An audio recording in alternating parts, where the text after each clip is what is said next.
Well, with the end possibly in sight for Senate Republicans working on health care reform, Congress is eager to turn its attention now to other priorities like cutting taxes. One America's John Hines has more from Washington.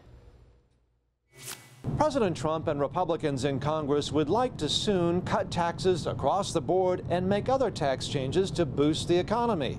But because of budget reconciliation rules, the House must first pass a budget, says Committee Chairman Diane Black. What reconciliation was really intended originally to do was to do deficit reduction on the mandatory side.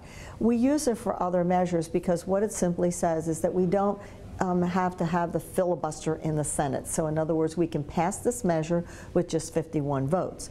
And so we're using that as the vehicle to get to tax reform. You have to pass the budget. That is the vehicle. It's the car that drives you with the tax reconciliation on there. It's the vehicle that drives tax reform, says Black, of the budget her committee has now approved. And this budget is different compared to past budgets because Black pushed committee chairman for cuts in mandatory spending. I met with the authorizers of 11 of our committees, and those authorizers then, through negotiations, we gave them some recommendations, but we came up with a total of $203 billion, and that's a floor, not a ceiling. It could be greater than that, but every one of those authorizers are participating in looking at reforms so that we can start getting our mandatory spending in order. Had this been done before?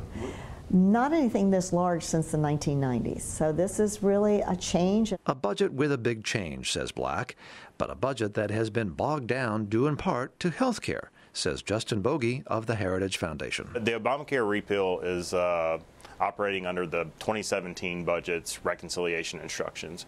And so once they pass a 2018 budget resolution through the House and Senate, a conference budget resolution, those 2018 instructions would supersede the 2017 instructions, and so they wouldn't be able to pass Obamacare through reconciliation anymore. But the overall 2018 budget is kind of being slowed down, I think, in part because of that. So it seems to come back to health care.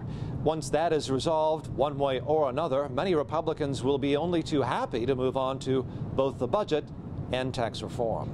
John Hines, One America News, Washington.